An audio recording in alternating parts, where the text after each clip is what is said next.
देखो क्वेश्चन है, इसमें एक एक्सटी ग्राफ आपको दिखाया गया है, XT graph is given, XT मतलब डिस्प्लेसमेंट टाइम ग्राफ दिया हुआ है कुछ इस तरीके से, ठीक है। और इसके अंदर ये बोला गया कि एवरेज वेलोसिटी बताओ t इक्वल टू 0 से लेकर t इक्वल टू 7 तक, t इक्वल टू 4 से लेकर t इक्वल टू 10 तक, t इक्वल टू 4 से t इक्वल टू 7 तक, t इक्वल टू 6 से 10 तक, 6 से 7 तक और 0 से लेकर 4 तक। ये टाइमिंग दिखाए गए हैं, ये टाइम 0 है, ये 4 सेकंड्स है, 6 सेकंड्स, 7 सेकंड, 10 सेकंड, टाइम यहाँ पर सेकंड्स के अंदर, राइट। और यहाँ पे डिस्प्लेसमेंट मीटर में दे रखी है 4 मीटर, 6 मीटर, 8 मीटर, ठीक है। एवरेज वेलोसिटी पूछी गई है। इससे देखो इस क्वेश्चन से एक बात तो बड़ी क्लियर हो जाती है कि एक्सटी ग्राफ देके एवरेज वेलोसिटी पूछी जा सकती है, एक्सटी ग्राफ से एवरेज वेलोसिटी निकाली जा सकती है। हमने वैसे ये पढ़ा था अभी तक कि एक्सटी ग्राफ की हाइट से तो हमें डिस्प्लेसमेंट मिलेगी, एक्सटी ग्राफ की हाइट से जो यहाँ पे लिख रखा है उसे डिस्प्लेसमेंट में, उससे जो है वही फिजिकल क्वांटिटी मिलती है जो यहाँ पर लिख रखा है, तो यहाँ पर डिस्प्लेसमेंट लिखा हुआ है, तो इस ग्राफ की हाइट से तो डिस्प्लेसमेंट मिलेगी, ठीक है। दूसरी बात, इसके अंडर के एरिया से कुछ भी नहीं मिलेगा, एक्सटी ग्राफ के अंडर के एरिया से हमें कुछ भी नहीं मिलता। और तीसरा, इसके स्लोप से हमें वेलोसिटी मिलेगी, ये हमने पढ़ा था, वेलोसिटी वो इंस्टेंटेनियस वेलोसिटी मिलती है।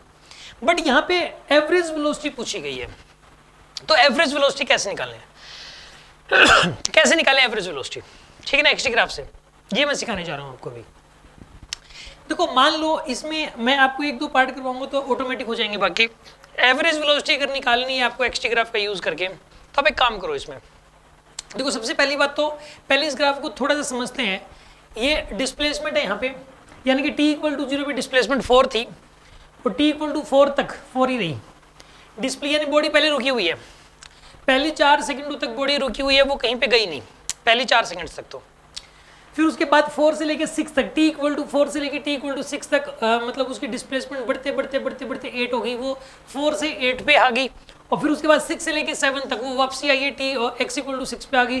फिर 7 से लेकर 10 तक उसकी डिस्प्लेसमेंट कांस्टेंट है, वो 6 ही है, वो ना आगे जा रही ना पीछे आ रही, ठीक है ना।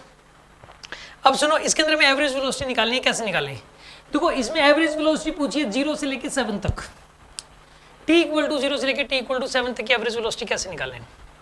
तो आप सबसे पहले ये देखो कि t इक्वल टू 0 पे ग्राफ कहाँ पर है, t इक्वल टू 0 ये रहा और ग्राफ यहाँ पे है, ये रहा पॉइंट जहाँ पे ग्राफ है t इक्वल टू 0 पे, t इक्वल टू 0 के ऊपर ग्राफ यहाँ पर है। दूसरा t इक्वल टू 7 पर, t इक्वल टू 7 पे ग्राफ यहाँ पर है, t इक्वल टू 0 पे यहाँ पर है ग्राफ और t इक्वल टू 7 पे ग्राफ यहाँ पर है।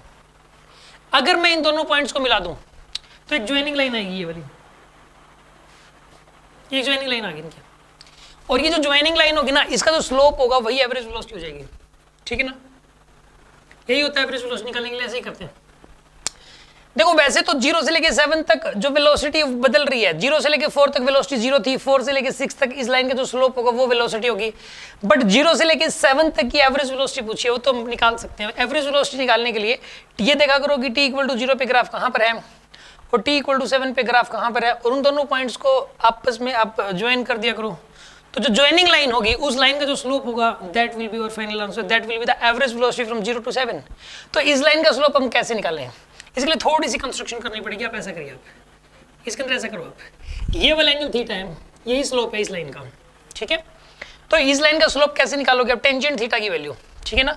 मैं फर्स्ट वाले पार्ट के अंदर जो टेंजेंट थीटा आएगा, फर्स्ट वाला क्वेश्चन पे टेंजेंट थीटा की वैल्यू बताओ कितनी आएगी। ये कितना है 2, यहाँ से लेके यहाँ तक ये 2 है ना, ये वाला यहाँ से यहाँ तक, और ये कितना है बताओ, यहाँ से लेके यहाँ तक कितना, ये वाला बोलना है आपको कितना है, ये वाला यहाँ से लेके यहाँ तक 7 है ना, 2/7 आंसर आएगा।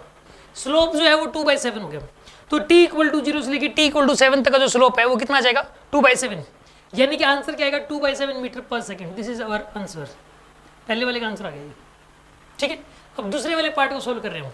दूसरे वाले पार्ट में t इक्वल टू 4 से लेकर t इक्वल टू 10 तक हमें करना है, t इक्वल टू 4 से लेकर t इक्वल टू 10 तक। t इक्वल टू 4 के ऊपर देखो, अब इसको हमें हटा दो, ठीक है ना, ये बीच में कंफ्यूजन क्रिएट कर सकता है, तो मैं इसको हटा दे रहा हूँ, ठीक है ना, क्योंकि ये बीच में कंफ्यूजन क्रिएट करेगा अभी, राइट। अब इसने पूछा है t इक्वल टू 4 से लेकर t इक्वल टू 10 तक, तो आप एक काम करो, t इक्वल टू 4 पे देखो कि ग्राफ कहाँ पर है, यहाँ पे t इक्वल टू 4 पे, तो ठीक है। अब t इक्वल टू 10 पे ग्राफ कहाँ पर है, t इक्वल टू 10 के ऊपर ग्राफ यहाँ पर है, ठीक है। t इक्वल टू 4 पे यहाँ पर है और t इक्वल टू 10 पे यहाँ पर है।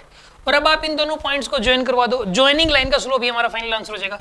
आप इनको ज्वाइन करवाइए, ऐसे ये ज्वाइन करवा दिया आपने, और अब इस लाइन का स्लोप देखना है। इस लाइन का स्लोप करने के थोड़ा सा ऐसे कंस्ट्रक्शन कर लो आप, इस लाइन का स्लोप देखना है और इस लाइन का जो स्लोप होगा वही हमारा आंसर हो जाएगा। ठीक है, तो इसका ये एंगल थीटा है, तो ये बताइए टेंजेंट थीटा की वैल्यू कितनी हो जाएगी इसके अंदर? टेंजेंट थीटा की वैल्यू बताइए। टेंजेंट थीटा की वैल्यू परपेंडिकुलर अपॉन बेस, यहां से लेके यहां तक ये कितनी लेंथ है? 2 है, और यहां से लेके यहां तक की लेंथ कितनी बताइए? 4 से लेके 10 तक 6 हो जाएगा ये, तो यानी कि 1/3, आंसर इज 1/3। तो सेकंड वाले का जो आंसर है दैट इज 1/3 मीटर पर सेकंड, ये दूसरे वाले का आंसर है। ठीक है, आई थिंक आपको समझ में आ गया ये वाला। ओके, अब टी, अब इसको मैं रब कर दे रहा हूँ, ठीक है ना, क्योंकि ये कंफ्यूजन क्रिएट करेगी ये लाइन, राइट। इस लाइन को एक बार हटा देते हैं। ओके, अब इसके अंदर पूछा गया अगले पार्ट में कि t = 4 से लेकर t = 7 तक एवरेज वेलोसिटी बताओ। t = 4 से लेकर 7 तक, तो t = 4 पे ग्राफ यहाँ पर है और t = 7 पे ग्राफ यहाँ पर है।